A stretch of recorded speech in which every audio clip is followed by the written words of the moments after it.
ఆదివారం సాయంత్రం భూపాలపల్లి నియోజకవర్గం కొత్తపల్లి గోరి మండలం వెంకటేశ్వర్లపల్లి గ్రామంలో జై బాపు జై భీమ్ జై సంవిధాన్ రాజ్యాంగ పరిరక్షణ పాదయాత్రను రేగొండ ఉమ్మడి మండల అధ్యక్షుడు ఇప్పకాయల నరసయ్య ఆధ్వర్యంలో నిర్వహించారు.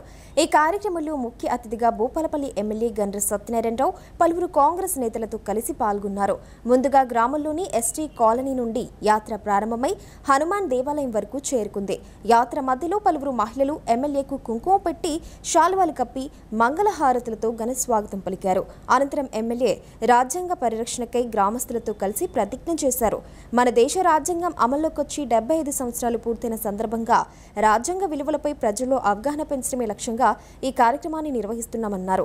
నేడు పేద బలహీన వర్గాల ప్రజల ఆకాంక్షలు నెరవేరడం లేదని, ప్రధానికి పేద ప్రజల కంటే బడాబాబులు ముఖ్యమని ఎమ్మెల్యే విమర్శించారు.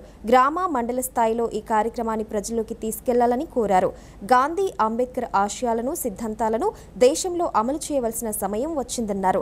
ఈ యాత్రలో ఎమ్మెల్యే వెంట పలువురు కాంగ్రెస్ పార్టీ నాయకులు, కార్యకర్తలు, అభిమానులు, గ్రామస్తులు పాల్గొన్నారు. మండలంలోని వెంకటేశ్వర్లపల్లి గ్రామంలో జై బాపు జై భీమ్ జై సంవిధాన్ కార్యక్రమంలో భాగంగా ఈరోజు పాల్గొనడం జరిగింది. ఒక స్వతంత్రం తెచ్చిన పార్టీ కాంగ్రెస్ పార్టీ. ఈ దేశం కొరకు 12 సంవత్సరాలు జైలు జీవితం అనుభవించి గాంధీ తాతతో కొట్లాడినటువంటి నెహ్రూ కూతురు ఇందిరాగాంధీ 20 సూత్రాల పథకం తెచ్చి ఆమె ఈరోజు పేదల ప్రభుత్వ భూములు పట్టాలు ఇప్పించి హక్కులు కల్పించి, అదే రకంగా ప్రైవేట్ బ్యాంకులను వాణిజ్య బ్యాంకులు చేసి ఆ వాణిజ్య బ్యాంకుల ద్వారా పేదలకు రుణ సౌకర్యం కల్పించింది శ్రీమతి ఇందిరాగాంధీ కీర్తిశేషులు.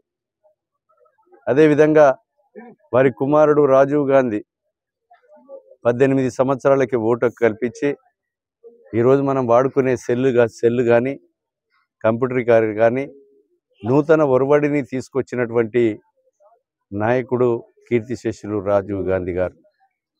రాజీవ్ గాంధీ, ఇందిరాగాంధీ ఇద్దరు కూడా ఈ దేశ అంతకుల చేతిలో దేశం కొరకు ప్రాణాలు అర్పించడం జరిగింది. ఈరోజు నెహ్రూ క్యాబినెట్లో ప్రధానమంత్రిగా ఉన్న సమయంలో డాక్టర్ బాబాసాహెబ్ అంబేద్కర్ న్యాయశాఖ మంత్రిగా ఉండి అనేకమైనటువంటి పేదలకు, బడుగులకు, బలహీన వర్గాలకు సమానమైనటువంటి హక్కును కల్పించాలి అని రిజర్వేషన్లు తీసుకొచ్చినటువంటి గొప్ప మహనీయుడు అంబేద్కర్ గారిని కించపరిచే విధంగా ఆయన రాసినటువంటి రాజ్యాంగాన్ని మార్చాలి, ఆ రాజ్యాంగం మార్చవలసిన అవసరం ఉన్నదని మోడీ, అమిత్ షా, అదేవిధంగా మాజీ ముఖ్యమంత్రి కేసీఆర్ కూడా వాళ్ళ యొక్క ప్రకటనలు ఇవ్వడం జరిగింది. ఏదైతే డాక్టర్ బాబాసాహెబ్ అంబేద్కర్ రాసిన రాజ్యాంగాన్ని ఈ దేశం కొరకు, స్వతంత్రం కొరకు పోరాటం చేసి ప్రాణాలు బలిగొన్నటువంటి త్యాగమూర్తుల గురించి ఏదైతే యువతరానికి ఇప్పుడున్న సమాజానికి తెలియజేసే కొరకే జై బాపు జై భీమ్ జై సంవిధాన్ అనే కార్యక్రమాన్ని తీసుకొని మన వెంకటేశ్వర్లపల్లి గ్రామానికి ఈరోజు రావడం జరిగింది. సోదరులారా, మనమందరం కూడా భారతదేశంలో ఏం నడుస్తుంది ఒకసారి ఆలోచన చేయాలి. రాజీవ్ గాంధీ కుమారుడు రాహుల్ గాంధీ 2 సార్లు ప్రధానమంత్రిగా అవకాశం వచ్చిన మన్మోహన్ సింగ్ గారికి అవకాశం ఇచ్చి ఒక సంస్కరణల కర్తకు ఈ యొక్క పదవి త్యాగం చేయడం జరిగింది.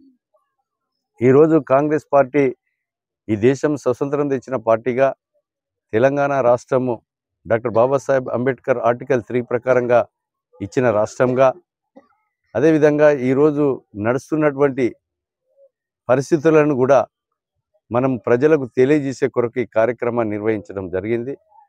ఈరోజు వారి ఆశయాలను, అంబేద్కర్ రాసిన రాజ్యాంగానికి అనుకూలంగా ఈరోజు బీసీలకు 96 కులాలతో కలిగినటువంటి బడుగు బలహీన వర్గాల బీసీ కులస్తులకి చట్టబద్ధత కావాలని అసెంబ్లీలో తీర్మానం చేసి కేంద్ర ప్రభుత్వానికి పంపించాం.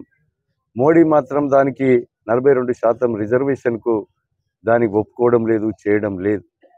బీజేపీ ప్రభుత్వాలు ఉన్న కాడ 42% రిజర్వేషన్ కూడా కనీసము ఊసెత్తడం లేదు.